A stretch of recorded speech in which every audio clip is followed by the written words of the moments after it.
Buenas tardes a todos y todas. Hoy vamos a comenzar una nueva charla virtual online, ¿no es cierto?, en vivo para que se queden en sus casas. Y el tema que nos convoca hoy es resiliencia urbana. Los desastres no son naturales, sino de decisiones humanas, que va a estar ahí por Cristóbal Muñoz González, que va a estar presentando. Cualquier consulta que tengan la pueden hacer llegar al finalizar esta presentación. Eh, Ahí va a dar, ¿no es cierto?, Cristóbal, el pase para que puedan hacer sus consultas. Y la pueden dejar a través de los comentarios de Facebook, en este mismo video que están viendo en transmisión. Pueden ir dejando sus comentarios y ahí vamos a estar respondiendo, ¿no es cierto?, a todas sus dudas e inquietudes. Bueno, los dejo entonces con Cristóbal. Déjenme dar un pase acá. Ahí estamos. Hola Cristóbal, ¿qué tal? Hola Gino, ¿qué tal? Muchísimas gracias por la presentación. Agradecido principalmente por la invitación tan noble, este gesto que es muy bonito en estos tiempos. Lo mejor es aprender acerca un poco de ciencia. El día de hoy traigo un tema que espero sea muy interesante para todo el público. Vamos a hablar un poco de lo que es la resiliencia urbana, vamos a hablar acerca de geología a grandes rasgos. Y bueno, lo que destaco de esta charla es que no hay que tener ningún conocimiento previo, vamos a hablar generalidades, no nos vamos a aburrir con tecnicismo, ni mucho menos. Así que vamos a comenzar con un video introductorio. Así que, bueno, los dejo ahora con el video.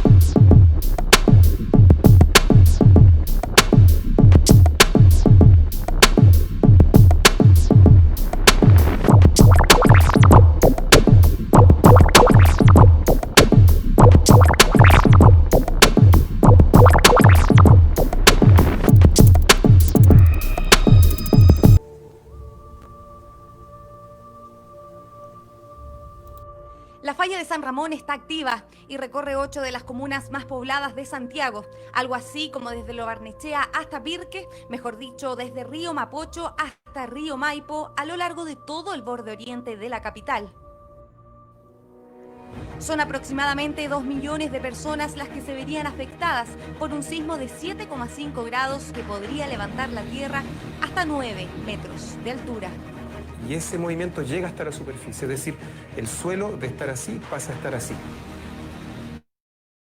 Las autoridades gubernamentales aún no toman medidas con respecto a la construcción de viviendas en aquellas zonas y muchos de los que viven sobre esta ni siquiera tienen esa información. ¿Y esa persona cuando usted le compró la casa les dijo que estaba arriba de la falla de San Ramón? No, No. no, esa información yo creo que a nadie se la vende.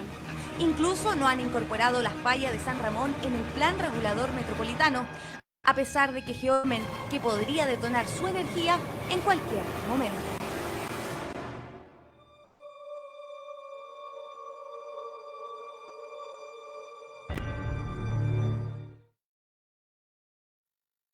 Bueno, realmente un tema preocupante que afecta o afectará principalmente a la zona metropolitana, la ciudad del Gran Santiago. Ahora a continuación voy a dar pase a la presentación. Un segundo para poder presentar. Ahí estamos. Bueno, como anteriormente mencioné, el día de hoy vamos a hablar acerca de lo que es la resiliencia urbana. Los desastres no son naturales, sino de decisiones completamente humanas. Me presento, soy Cristóbal Muñoz, aficionado a los temas de sismología, eh, también temas científicos como la meteorología y otros fenómenos naturales que afectan a nuestro país y el mundo. Así que comencemos. Bueno, primero tenemos que ver acerca de qué es la resiliencia. Básicamente tenemos que ver este concepto para entender un poco de lo que estamos tratando en este tema y cómo lo vamos a emplear con la falla de San Ramón en este caso, que es el tópico específico de la charla. Bueno, básicamente la resiliencia corresponde a esta capacidad que uno tiene, que todo ser humano posee, a poder sobrellevar un agente perturbador o por la ocurrencia de un fenómeno o circunstancia adversa. En este caso, como nos estamos enfocando en lo que son los fenómenos naturales, vamos a hablar acerca, por ejemplo, de terremotos, tsunamis, aluviones, erupciones volcánicas, inundaciones, incendios forestales, entre otros desastres más que existen a nivel mundial. Es muy importante saber que nuestro país es un ejemplo de la resiliencia. Sabemos que día a día tenemos que conllevar cada fenómeno y que en cualquier minuto estamos propensos a sufrir alguno de ellos. Bueno, por otra parte, vamos a hablar qué es un desastre. ¿Ya? Un desastre corresponde, según la Real Academia Española, a una desgracia grande, un suceso infeliz y lamentable. O sea que tiene consecuencias, en este caso, por ejemplo, de fallecidos o víctimas en sí por el desastre ocurrido, entre otras.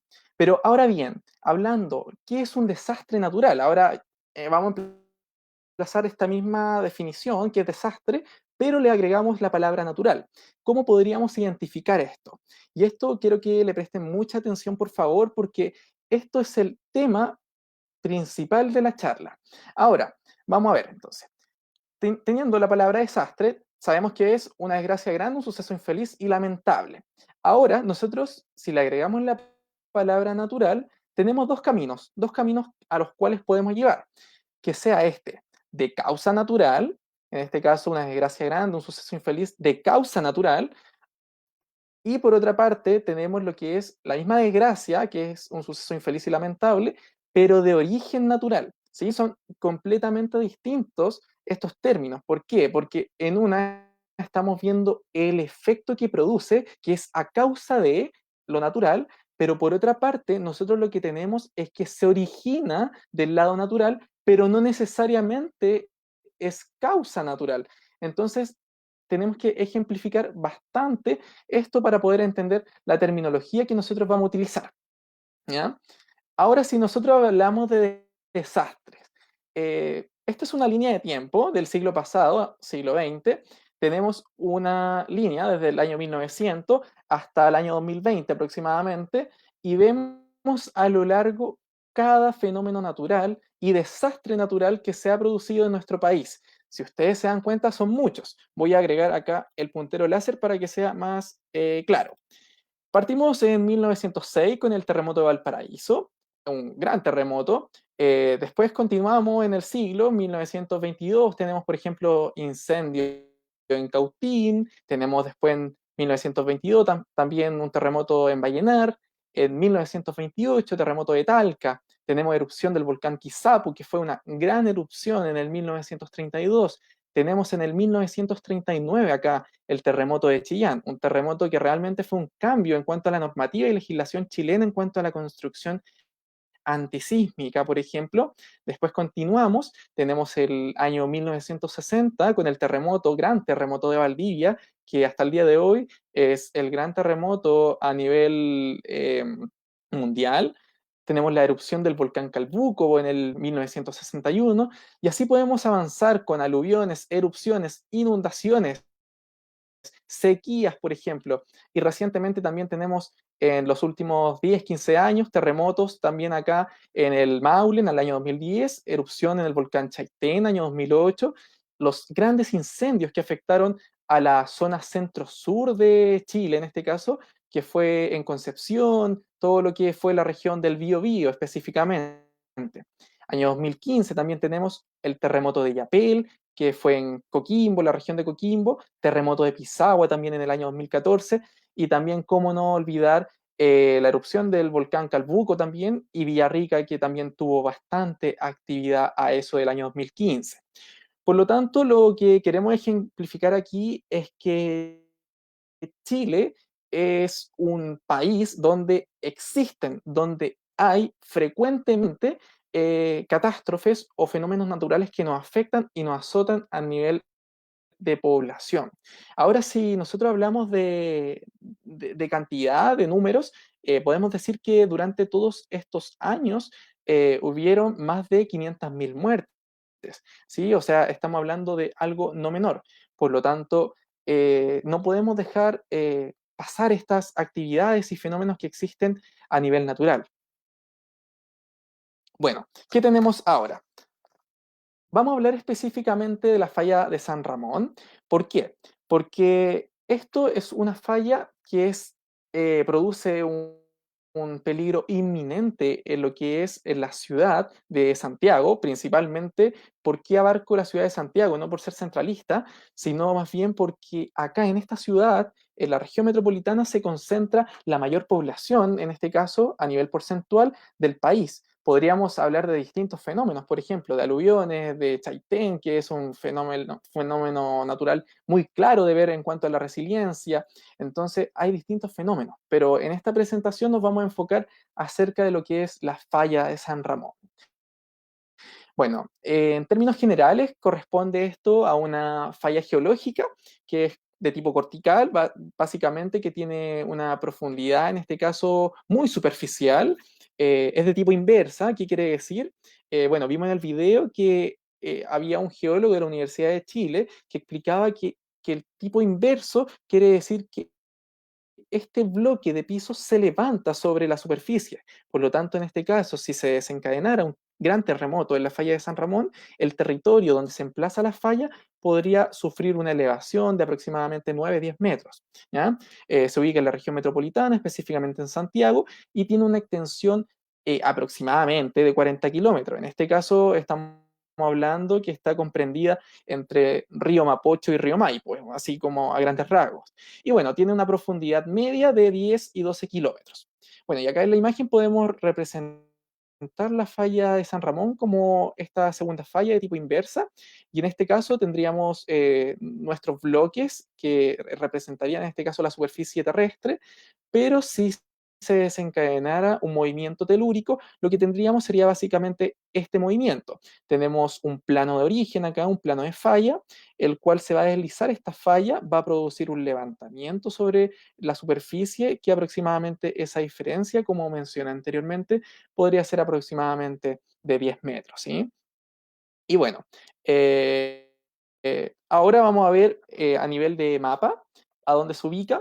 Básicamente acá estaría la falla de San Ramón, atraviesa todo lo que es el perfil longitudinal de Santiago, y lo más importante que hay que destacar acá es que abarca comunas bastante importantes. Por ejemplo, partimos acá en el sur, de sur a norte, de Puente Alto por acá, La Florida, después sigue La Reina, Peñalolén, Las Condes, terminamos acá en Lo Barnechea, Vitacura también, que es una comuna adyacente a estas que podrían verse afectadas. Por lo tanto, es muy peligrosa esta falla. ¿Por qué? Porque estamos hablando del orden de aproximadamente 500.000 habitantes, 600.000 habitantes por comuna. En este caso, Puente Alto sabemos que es una gran comuna que tiene aproximadamente 550.000, 600.000 habitantes. Entonces, el orden de personas que habitan en estas zonas son bastantes, ¿sí? Entonces, lo que acá queremos clarificar básicamente corresponde a la falla que se emplaza de norte a sur, en este caso, sobre el cordón cordillerano. Y bueno, acá podemos ver que en este perfil transversal se ubica la falla de San Ramón en distintas profundidades. Y acá vemos que abarca desde la superficie terrestre hasta aproximadamente los 10 o 12 kilómetros hacia abajo. O sea, estamos hablando de una falla bastante superficial. Cabe destacar que la profundidad es muy importante aquí, porque, por ejemplo, aquellos sismos que nosotros percibimos día a día en Chile, bien digo, están en el orden aproximadamente de los 30 a 40 kilómetros, ¿sí? O sea, son sismos que igual son bastante profundos en comparación a 10 kilómetros, por ejemplo.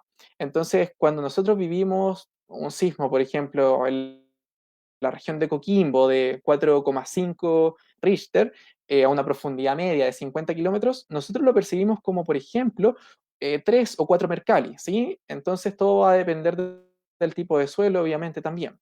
Pero a lo que quiero llegar es que al ser una falla bastante superficial, si se produce un sismo de tal característica que, por ejemplo, esté en el orden de 3 o 4 magnitud Richter, podría desencadenar fatalidades en la región metropolitana, porque se encontraría bastante cerca. Y si nosotros nos damos cuenta, la falla de San Ramón está bastante cerca de las comunas. Por ejemplo, a nivel de kilometraje, estamos a unos 10, 15 kilómetros del centro neurálgico de la ciudad.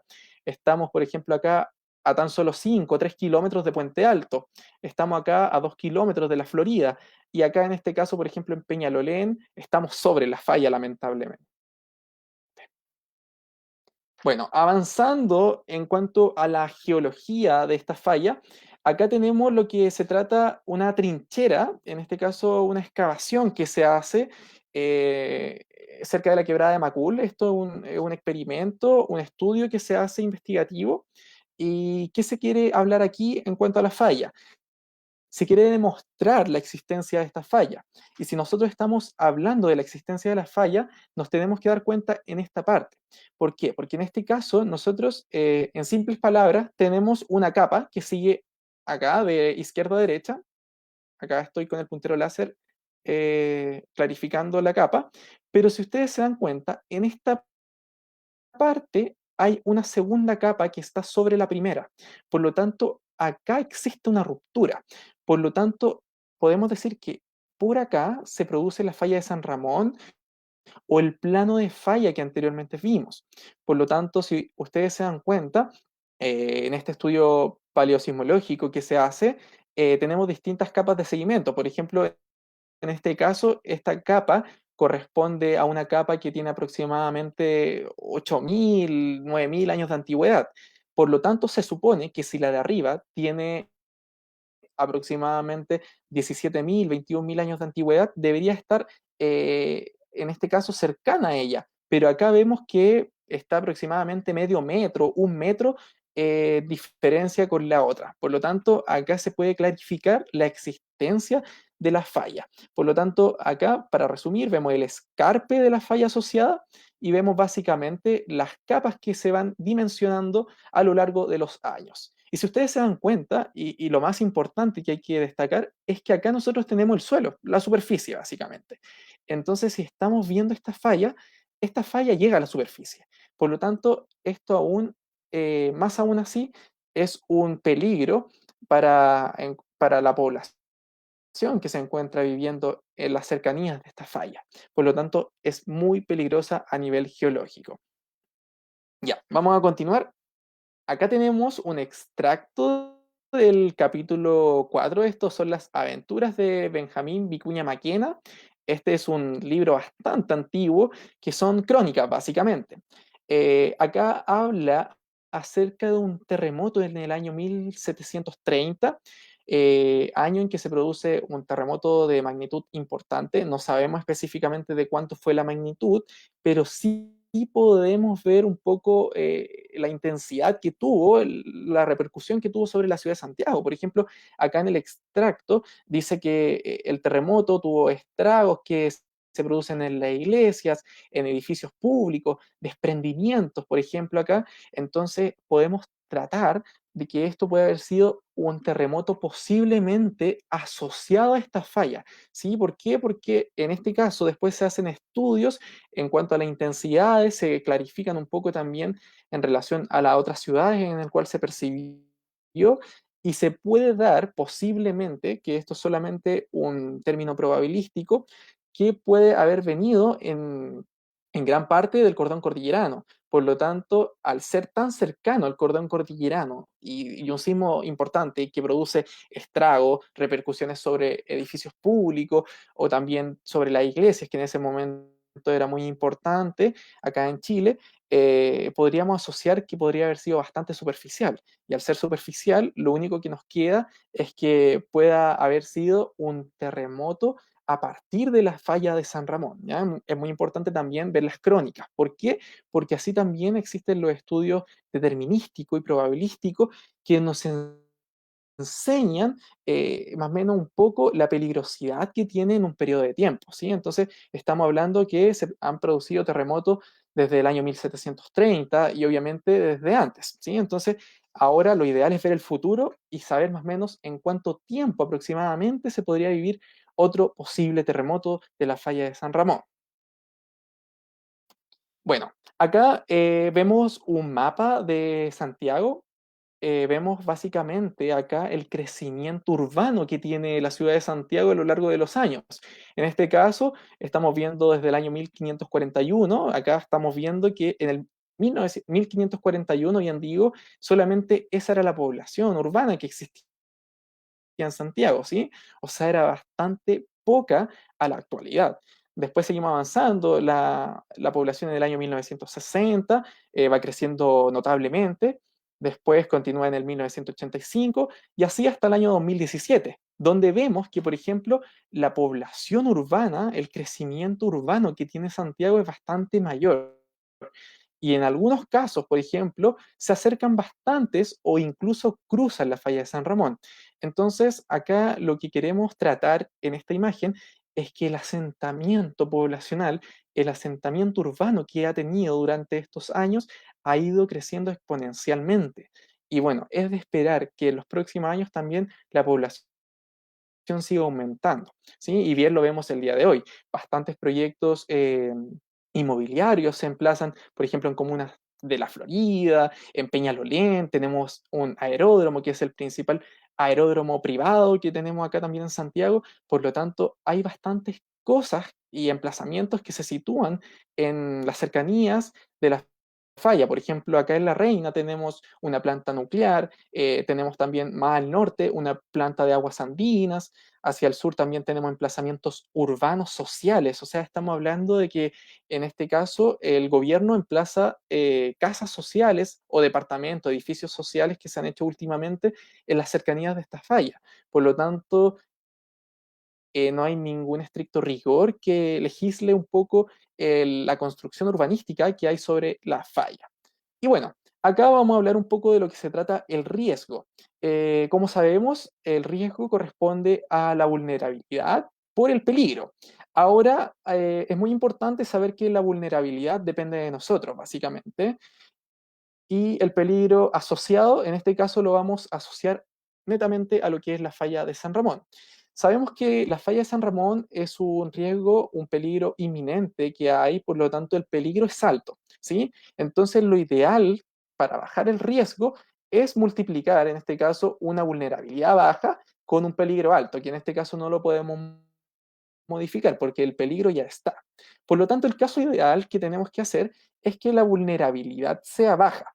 Pero lo que tenemos es que el caso actual, año 2020, es que la vulnerabilidad es alta. Por lo tanto, al ser una vulnerabilidad alta con un peligro alto, obviamente que probabilísticamente el riesgo va a ser alto. Por lo tanto, esto de qué depende netamente de nosotros. Bueno, acá vemos un poco en diseños gráficos lo que se refiere a la vulnerabilidad social netamente de estas comunas, Puente Alto, La Florida, Peñalolén, La Reina, Las Condes.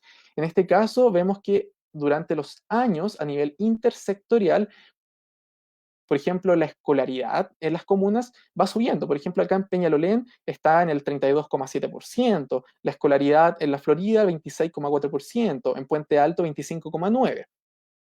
Y así vemos también que, por ejemplo, la habitacionalidad, que en este caso es cómo nosotros vamos emplazándonos a nivel de vivienda, en las comunas va subiendo. Por ejemplo, acá en Las Condes no es tanto, porque sabemos que Las Condes es un espacio, una comuna donde hay más edificios de empresas, por lo tanto no hay tanta vivienda.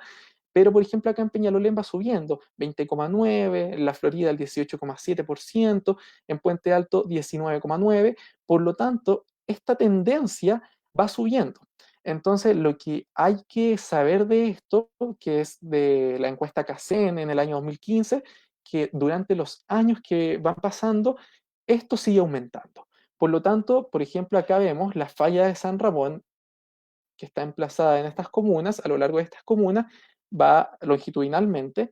Y por ejemplo, acá en la Florida, recalco mucho la Florida porque el día de hoy existen más de 20 proyectos inmobiliarios que están en construcción, o sea, están en etapa de ejecución.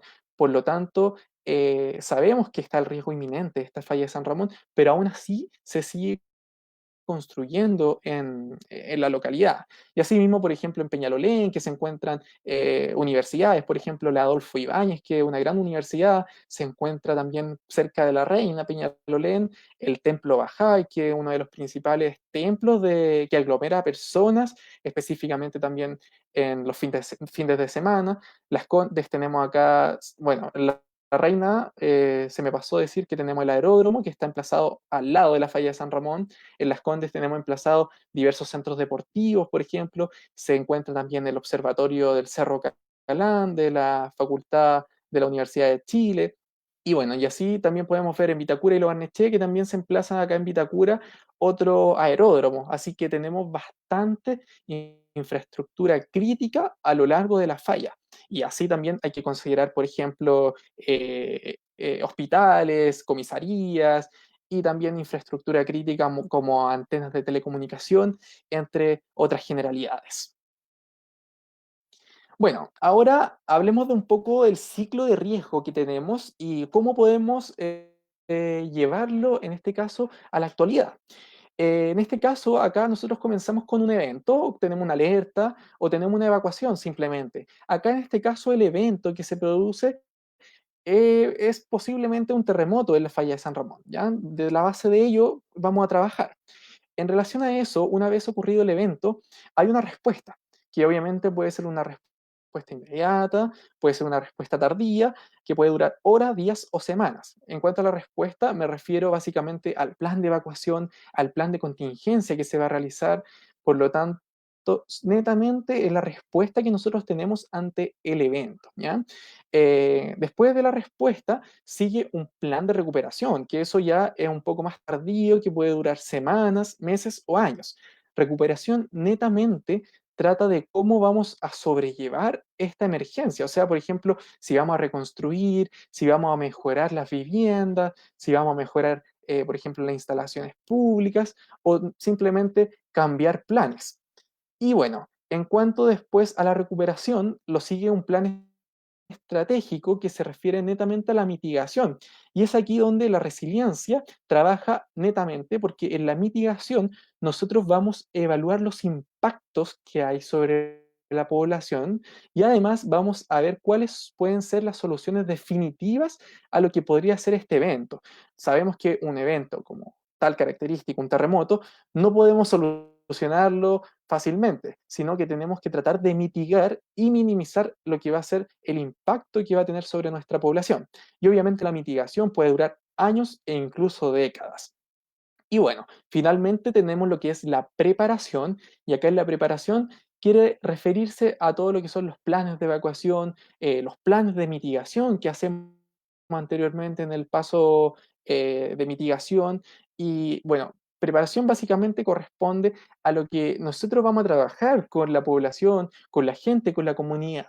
Y esto básicamente es algo perpetuo, no es algo que la preparación sea una vez al mes o que sea una vez al año. No, esto tiene que ser periódicamente y esto también puede durar años y décadas. Lo más importante es que esto tenga una periodicidad para que la preparación sea constante. Y eso lo vemos fielmente reflejado en los planes de evacuaciones que tienen distintos centros educacionales como colegios, universidades, pero el problema va en que este paso es el más primordial y el que menos se realiza, porque todos sabemos que muchas veces evacuaciones no se hacen, porque algunas veces se pierde tiempo o no hay tiempo. Por lo tanto, la preparación tenemos que darle un énfasis bastante importante para poder sobrellevar este evento y alerta o evacuación.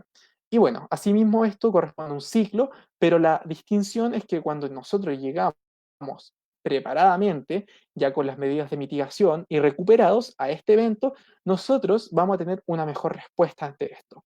Y esto es lo que quiere decir resiliencia. A nosotros, cuando nos hablan de resiliencia, básicamente tenemos que pensar cómo nosotros podemos conllevar esta situación o podemos vivir con ella. Bueno, y aquí tenemos un gráfico de lo anterior. Acá tenemos dos distintas curvas. En este caso vamos a analizar la primera. Tenemos acá un punto que en este caso corresponde al punto donde se desencadena un evento. Recordemos que este evento puede ser muy aleatorio, entonces no sabemos cuándo y dónde va a ocurrir específicamente, por lo tanto las condiciones son iguales, tanto para curva 1 como para curva 2. No sabemos en qué punto va a tocar, pero en algún momento sí va a desencadenar un proceso, un fenómeno como un terremoto.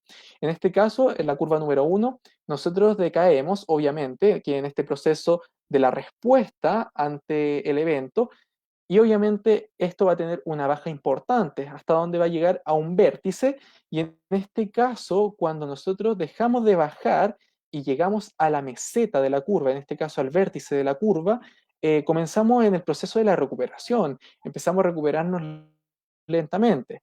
En este proceso, cuando nosotros estamos bajo la curva, se llama un proceso de depresión. En este proceso, netamente, toda la población sectorial se encuentra afectada en cuanto a infraestructura o con su salud o en distintos ámbitos realmente. Por lo tanto, después comienza un periodo donde superamos esta depresión y comienza el momento de la preparación. ¿Sí? Cuando ya nosotros mitigamos este evento, comienza la preparación. Y luego subimos, subimos, subimos hasta llegar a nuestro estado actual donde estábamos acá. Si ustedes se dan cuenta, en la curva número 2 nosotros vivimos exactamente lo mismo. Tenemos un evento, un terremoto en este caso, que puede ser en la falla de San Ramón, desencadena una catástrofe y obviamente vamos a tener una caída fuerte y obviamente un momento de depresión, que en este caso, en relación al tiempo, puede durar meses o incluso años. Y obviamente después comenzamos una rápida subida de depresión hasta llegar a nuestro momento inicial donde nosotros ya nos encontrábamos antes del evento, ¿sí? Y bueno, la diferencia que quiero recalcar es que en este caso, en la curva número 2, el momento de depresión, donde se sufre más realmente en cuanto a costos de vida o infraestructurales, entre otros, es mucho menos que en el de la curva 1. Si ustedes se dan cuenta, en el momento que nosotros llegamos al momento de depresión y desde donde salimos desde el momento de depresión, el tiempo es casi 4 o 5 veces incluso a la curva número 2. Por lo tanto, lo que nos importa a nosotros como geólogos o profesionales del área es cómo también nosotros podemos imitar o de hecho mejorar esta curva número 2, ¿sí? Entonces, para ello, ¿cómo podemos lograr una curva número 2? Vamos a hablar de distintos puntos que realmente son bastante importantes y realmente hay más puntos, pero estos son los que nosotros tenemos que darle más énfasis y que podemos trabajar también en un corto plazo, ¿sí? Porque hay medidas que son de largo, también mediano y corto plazo, pero esto básicamente corresponde a un trabajo que puede ser a corto plazo. Como medida número 1, tenemos lo que es el trabajo colaborativo y multidisciplinario. ¿A qué me refiero con esto? Básicamente, en este caso, no podemos trabajar solamente independiente, como geólogos, o por ejemplo, como sociólogos, o por ejemplo, también como geógrafos. No, esto tiene que ser un trabajo colaborativo y multidisciplinario, ¿sí? O sea, estamos hablando que básicamente, si estamos hablando, por ejemplo, a un nivel comunal, tenemos que trabajar desde, no sé, desde el alcalde, que en este caso corresponde a la máxima autoridad municipal, y también tenemos que ir bajando, obviamente, así con los profesionales del área. Tenemos que tener un comité asesor de profesionales que nos puedan ir guiando e indicando qué es lo que nosotros podríamos hacer y o mejorar también, ¿ya? Bueno, junto a ello hay que tener un monitoreo sísmico constante en la zona específicamente. Esto para saber un poco cómo se va moviendo el terreno, cómo va siendo la actividad sísmica y así poder notar tal vez algunos enjambres que se puedan realizar o cuando la actividad incrementa, tener un poco más de precaución y tener planes de mitigación ante un enjambre, un posible movimiento telúrico, ¿ya? Y esto está bastante reforzado el día de hoy. Tenemos distintas estaciones sismológicas emplazadas a lo largo de la falla y una de las últimas que se emplazó fue en la comuna de Pirque, Puente Alto, ahí en el lado intercomunal de ellas, y que básicamente estudia cómo se va moviendo esta falla y va identificando aquellos sismos que pueden producirse en el cordón cordillerano. Bueno, por otra parte, tenemos que identificar la infraestructura crítica.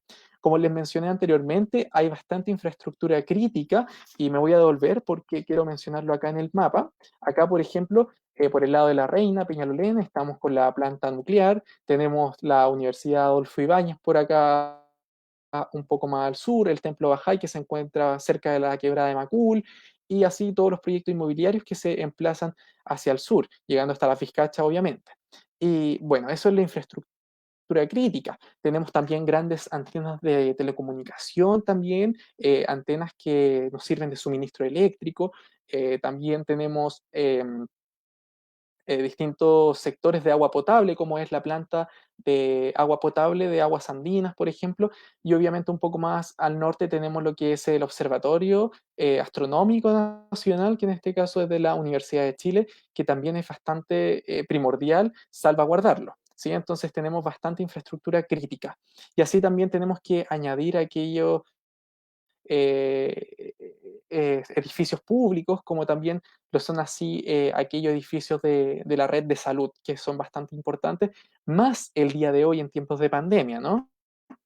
Bueno, también, obviamente, a partir de la identificación de esta infraestructura crítica, tenemos que hacer regir la normativa sísmica. Nosotros como profesionales tenemos que insistir netamente en que se debe regir según la normativa sísmica. Hemos visto en el último tiempo que, por ejemplo, en el año 2010, cuando se produce el terremoto del Maule, 27 de febrero, varios edificios, tanto acá en Santiago como en la ciudad de Concepción, no se hicieron regir por la normativa sísmica. ¿Y qué pasó? Netamente lo que desencadenó fue una fatalidad. Hubieron pérdidas enormes en cuanto a vidas de las mismas personas, los habitantes, pérdidas humanas que no son menores. Por lo tanto, son claros ejemplos que hay en el tiempo que nos dicen que tenemos que hacernos regir por la normativa sísmica. Por otra parte, bueno, el marco normativo tenemos que hacerlo antes del ordenamiento territorial. ¿A qué nos referimos con este punto? Que, bueno, el día de hoy existe un marco normativo, pero al ser normativo, lo que hace es solamente dar consejos de cómo se podrían hacer las cosas, pero nosotros lo que podríamos hacer es realizarlos antes del ordenamiento territorial para así tener un poco más clara la idea y el panorama de cómo se rige, en este caso puede ser la zonificación del suelo, o podemos identificar los distintos riesgos, por ejemplo, aparte de la falla de San Ramón, en la quebrada de Macul tenemos riesgos de aluviones, de remociones en masa, entonces son distintos riesgos los que hay. Y bueno, junto a ello también tenemos que intensificar la fiscalización del fiel cumplimiento de la ley. No basta solamente con otorgar permisos para construcciones, sino que al momento de que se planee la ejecución de este emplazamiento inmobiliario, tener que ir fiscalizando a ver si se está cumpliendo tanto el marco normativo como también la normativa sísmica, que es muy importante para la construcción de aquellos edificios que se supone que el día de hoy deben ser resilientes. Y bueno, también tenemos que prohibir la construcción y los nuevos emplazamientos que se van realizando a lo largo de estas comunas porque no podemos dejar que en este caso, si nosotros vemos acá el crecimiento urbano, por ejemplo, acá en esta parte de la zona sur, siga subiendo el límite urbano. De hecho, si ustedes se dan cuenta, por ejemplo, hace un par de años, el límite urbano de Santiago solamente era esto lo que estoy marcando ahora con el láser. Todo esto amarillo de color naranjo, esto era lo que era el límite urbano. Pero ahora vemos que por formalidades ha ido subiendo y se ha ido emplazando sobre el límite urbano. Bueno, también tenemos que reordenar un poco el territorio y la zonificación del suelo. Tenemos que sentarnos a pensar y ver un mapa para poder ver las zonas estratégicas de dónde podemos construir y desde dónde no podemos construir. Por lo tanto, es muy importante tener claro eso, porque no podemos llegar y construir sobre la falla de San Ramón, en este caso, porque si se produce un terremoto en aquella falla, podría ser bastante lamentable en cuanto a vidas que se están produciendo ahí en ese caso, que se están emplazando en las nuevas condominios o casas también que hay cerca de la falla. Y bueno, también tenemos que promover una prevención sísmica, cosa que el día de hoy se hace, pero muy vagamente. ¿Por qué? Porque tenemos, por ejemplo, evacuaciones por parte de la ONEMI, tenemos planes de evacuación en colegios, en universidades, en distintas facultades también, pero no se promueve. Están, pero se deben practicar. ¿Ya? Y finalmente, tenemos que generar estas instancias de divulgación científica que son muy importantes, porque realmente si no existen estas instancias de divulgación científica, por ejemplo, como vimos en el video del inicio, la gente no tiene idea que está sobre una falla, qué significa una falla, cuál podría ser la repercusión que podría tener al formarse ahí un terremoto. Por lo tanto, vemos que también la vulnerabilidad social es bastante. Y si lo vemos en un grupo etario, el grupo etario va aproximadamente en mayor porcentaje en la tercera edad. Por lo tanto, tenemos que ayudar a poder bajar esa vulnerabilidad y hacer llegar los conocimientos a lo que es la divulgación científica. Bueno, entonces, como nombré anteriormente, el día de hoy en relación al monitoreo sísmico se emplaza sobre las fallas. Vemos acá alrededor de 4 o 5 estaciones que están cercanos e incluso sobre la falla, que el día de hoy monitorean 24/7 en el Centro Sismológico Nacional acá los movimientos que se producen. Por lo tanto, es muy importante conocerlos. ¿Por qué? Porque así nosotros podemos tener un panorama de qué podría venirse posiblemente después. Y esto no es predecir, solamente es tener un estudio probabilístico, un poco que se trata en cuanto a la determinación de ciertos movimientos telúricos. Recordemos que por parte del Serviu, en este caso del Ministerio de Vivienda y Urbanismo, existen metodologías de tipo probabilístico que nos pueden decir que posiblemente podría haber un terremoto. Esto es bastante importante porque según las crónicas y registros que nosotros tenemos, uno de los últimos grandes terremotos que existen en la zona es aquel que se produce el 4 de septiembre del año 1958. Se produce cerca de la localidad de Las Melosas, en Cajón del Maipo, y tiene una profundidad cercana a 10 kilómetros, ¿sí? Por lo tanto, tiene una repercusión bastante grande en la población. Si hablamos de magnitud e intensidad, la magnitud a la cual va dirigido este movimiento es aproximadamente entre 6,7, 7,8 Richter. No se tiene muy claro debido a los registros sismológicos, pero por ahí va variando la magnitud. Pero en relación a la intensidad que tiene este movimiento telúrico, está en el 9 Mercalli. Y sabemos que 9 Mercalli es bastante fatal porque se producen muchos daños considerables y también así repercusión en la población. Y bueno, recordar también a ustedes quienes están viendo que estos estudios probabilísticos se basan básicamente en estudios académicos que se hacen junto a universidades y obviamente con colaboración de internacionales. Por ejemplo, tenemos al autor Cornell, tenemos al autor Algermissen o Perkins, y Anderson y Trifunakan, que son aquellas personas que han estado ayudando con sus aportes académicos, en este caso, para determinar esta metodología probabilística. Y bueno, básicamente para determinar estos estudios se usan distintas plataformas y programas a nivel académico y, bueno, de investigación, y así se puede tener un poco más claro el panorama en relación a lo que podría ser el movimiento o posible terremoto. ¿Sí? Y si hablamos de un posible terremoto en la falla de San Ramón, solamente para tener una idea.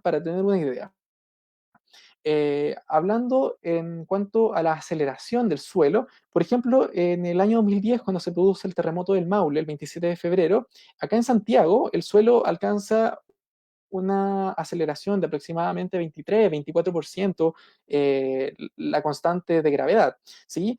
Pero tenemos registros de un movimiento telúrico que se produce en Japón, específicamente en Kobe, que es producto de una falla, en este caso, la falla de Nojima, y bueno, tiene una magnitud de 6,9 Richter, disculpen, un 6,9 en la magnitud de momento, y causa aceleraciones máximas de 80% la constante de gravedad. O sea, en relación al terremoto del 2010, es bastante alto.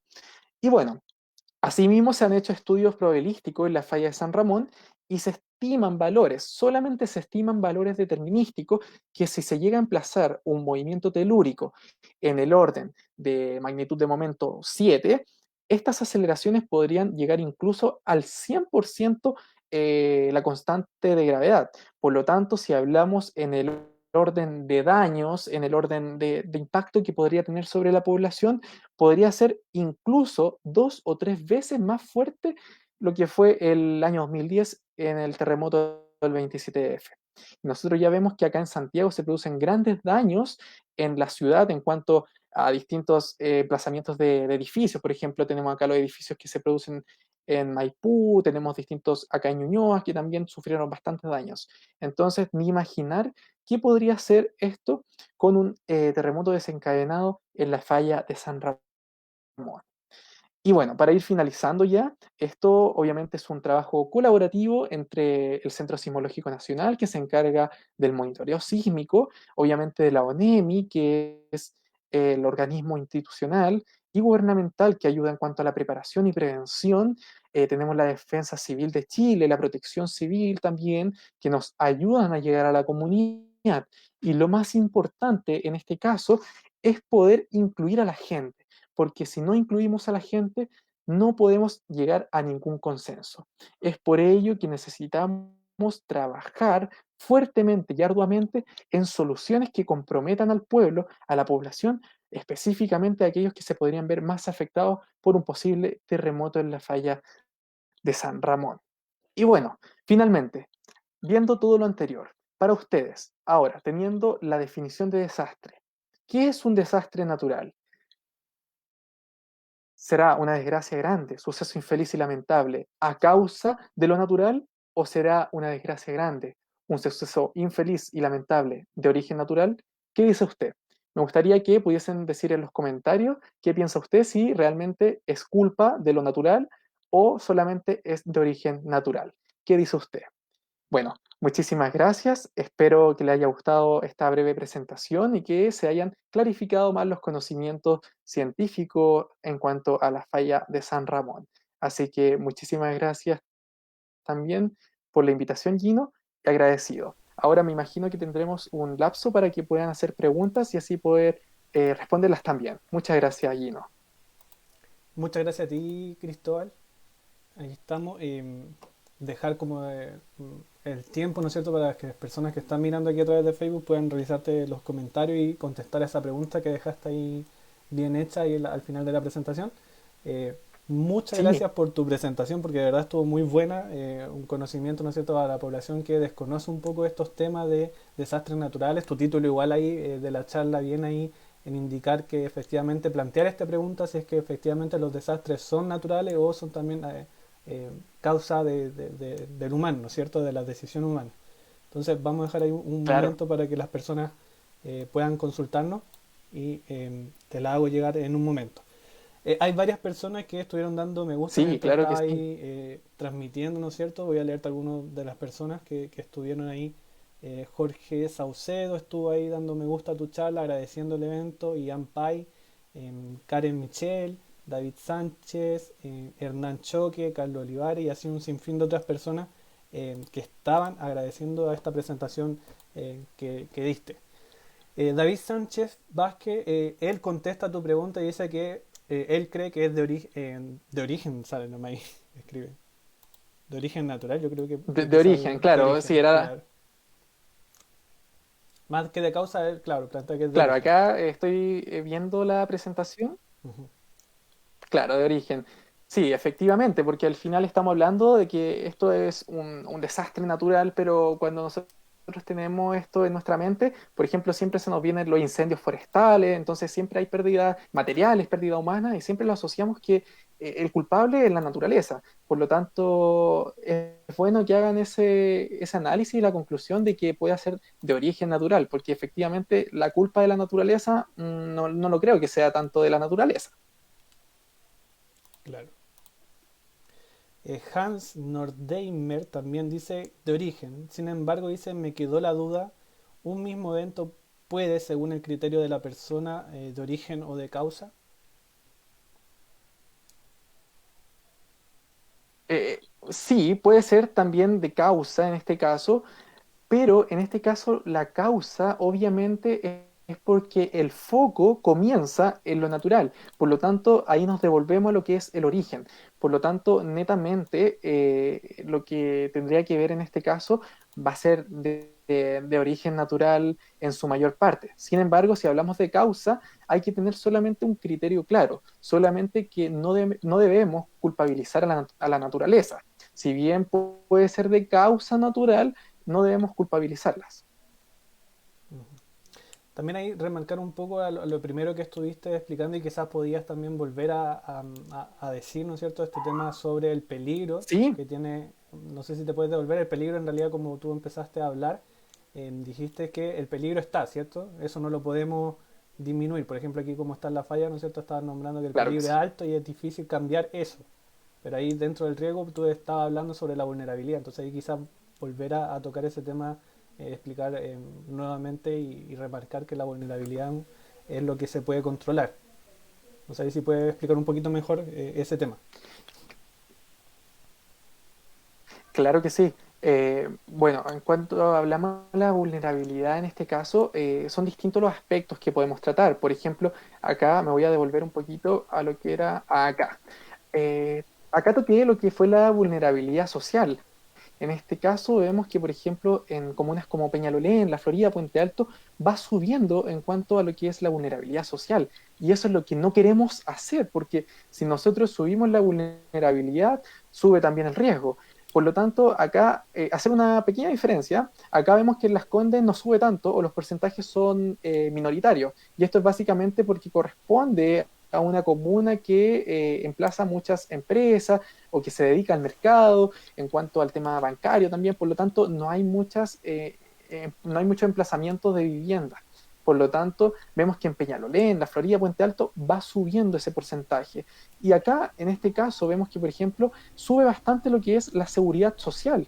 Y podemos inferir, en este caso, si sube notablemente la seguridad social, es porque se requiere más seguridad en las poblaciones, en las villas. Por lo tanto, acá podemos seguir infiriendo que hay más emplazamientos de casas, de condominios. Por ejemplo, como mencioné en la presentación, en la Florida, cerca de la calle Rojas Magallanes, están produciéndose muchos emplazamientos de tipo inmobiliario. O sea, estamos hablando de edificios del orden de 10, 15 pisos que están muy, pero muy cercanos a la falla. Y lo más curioso, que la vulnerabilidad social se ve bastante afectada. ¿Por qué? Porque la principal gente que va a llegar a hacer utilización de estos condominios, de estas casas, son viviendas sociales, o sea, son gente que necesitan estos resguardos. Por lo tanto, al final, si nosotros lo ponemos en una balanza, al final estamos haciendo una ayuda o una no ayuda a la gente, por lo tanto hay que pensar muy bien eso.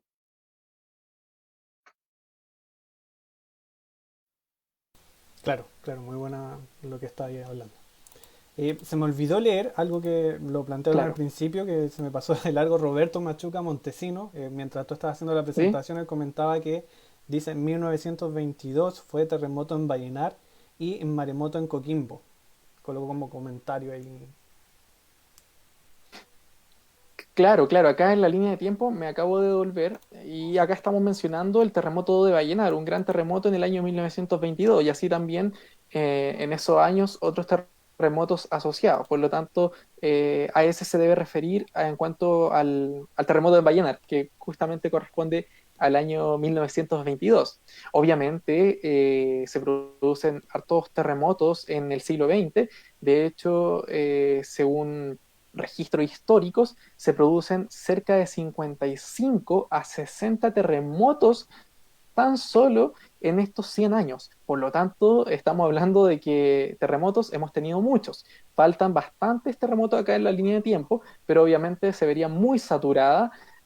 Así que solamente se mencionan aquellos terremotos que fueron principales, que tuvieron más impacto sobre la población, que tuvieron también más víctimas fatales, porque en este caso, por ejemplo, tenemos el terremoto de Chillán, terremoto que fue, en este caso, en la cercanía de la localidad de Chillán, y desde ahí recordemos también que se crea la normativa sísmica, entonces también ahí se crea la carrera de construcción civil, que en este caso es netamente para fiscalizar el tema de las construcciones. Por lo tanto, el terremoto de Chillán es un hito histórico a nivel nacional.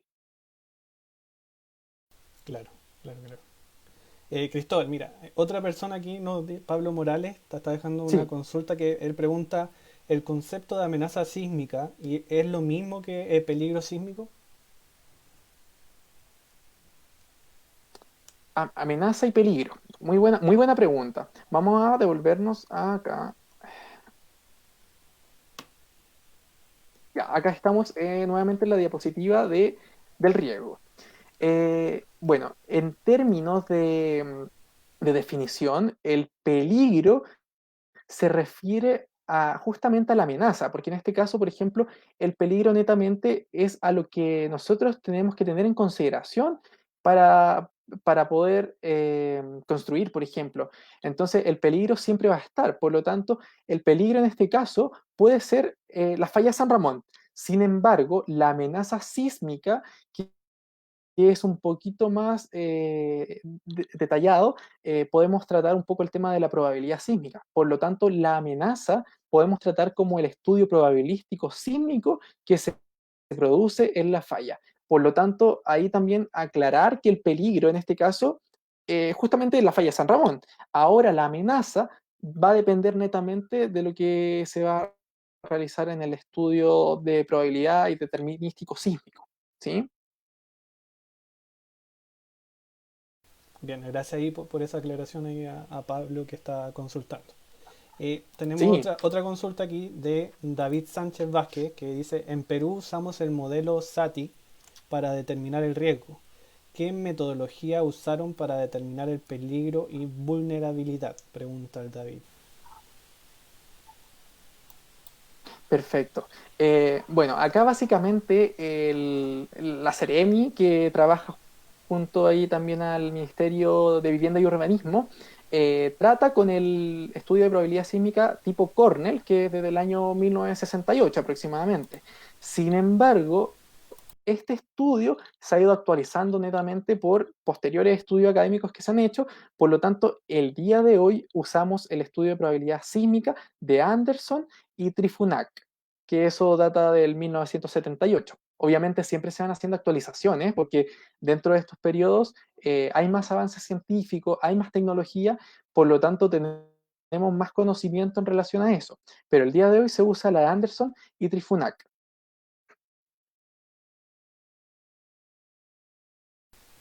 Buena, buena Cristóbal. Agradecerte nuevamente Cristóbal por esta Sí, charla que en realidad, como te digo, es muy bueno que acerquemos un poco estos conocimientos científicos a la población en general en estos momentos, ¿no es cierto? Que necesitamos distraernos un poco. Entonces, es muy bueno agradecerte por esta participación en esta charla. Eh, no sé si tú antes nos quieres dejar algún contacto, algo para que las personas puedan hacer llegar algún tipo de consulta, inquietudes, o vean algún tema más que ustedes si tienen, no sé, más charlas o más cosas de ese estilo. sí, claro que sí. Pueden escribirme tanto a mi correo como al número personal. No sé si se podrá dejar en algún lado, se podrá escribir aquí sobre la presentación. Sí, lo podemos dejar No ahí sé, en creo que se puede la escribir, no página sé. donde mismo está publicado, ¿no es cierto?, el video, podemos dejar tus contactos. Igual el video, ¿no es cierto?, va a quedar aquí en Facebook, lo vamos a subir a YouTube. Y ahí podemos dejar ahí tus medios de contacto para si existen personas que quieran saber un poco más, ¿no es cierto?, y puedan contactarse contigo. Así que muchas gracias Cristóbal Perfecto, claro. nuevamente, Igual lo te podemos pasaste. mencionar, Ujú. claro. Sí. Bueno, ahí después te mando entonces, Gino, el correo y el número telefónico para que puedas dejarlo en la descripción y cualquier duda, consulta, no hay problema. Realmente son tiempos difíciles los que estamos viviendo en cuanto a la pandemia mundial y en la crisis sanitaria. Por lo tanto, creo que fue momento y también agradecerte también y notable estas presentaciones. He visto también algunas presentaciones que han hecho anteriormente y encantado de seguir aprendiendo y abrirnos a la población porque realmente necesitamos distraernos un poco y qué más bien con más conocimiento científico. Así que muchísimas gracias. Por mi parte te agradezco un montón, Gino, y espero que sea hasta la próxima, ¿sí? Así que queda abierta Ujú. la posibilidad a poder trabajar en conjunto también, Gino. Exacto, muchas gracias Cristóbal por ese apoyo. Antes de que te vayas, déjame pasarle un aviso a la gente que está Sí, aquí mirando. Como tal dice Cristóbal, hay una serie de charlas que estuvimos Ujú. realizando, ahí lo dejo en pantalla para que puedan ingresar a www.geoaprendo.com. Ahí pueden revisar las charlas que ya se han realizado y que están disponibles a través de Facebook Live y YouTube, pueden revisar ahí el contenido y dejarlos también invitados a la gente, tanto profesionales como estudiantes, que puedan participar ofreciendo un tipo de charla, ya sea en cualquier tema relacionado a ciencias de la Tierra. Es una buena oportunidad para que puedan mostrar, ¿no es cierto?, sus trabajos y sus temas en los que ustedes se dedican y trabajan. Entonces, próximamente va a haber un nuevo ciclo de charlas que van a estar ahí profesionales en distintas áreas de la geología para que estén pendientes ahí al material que se va a estar transmitiendo también en vivo. Eso quería anunciar. Así que ahí te dejo nuevamente. Muchas gracias, Cristóbal, te pasaste. Agradecerte infinito por esta presentación y muy buen material que Excelente, muchas mostraste. gracias a ti. Ok, nos estamos viendo, cuídate. Muchas gracias. Chao, que estés bien.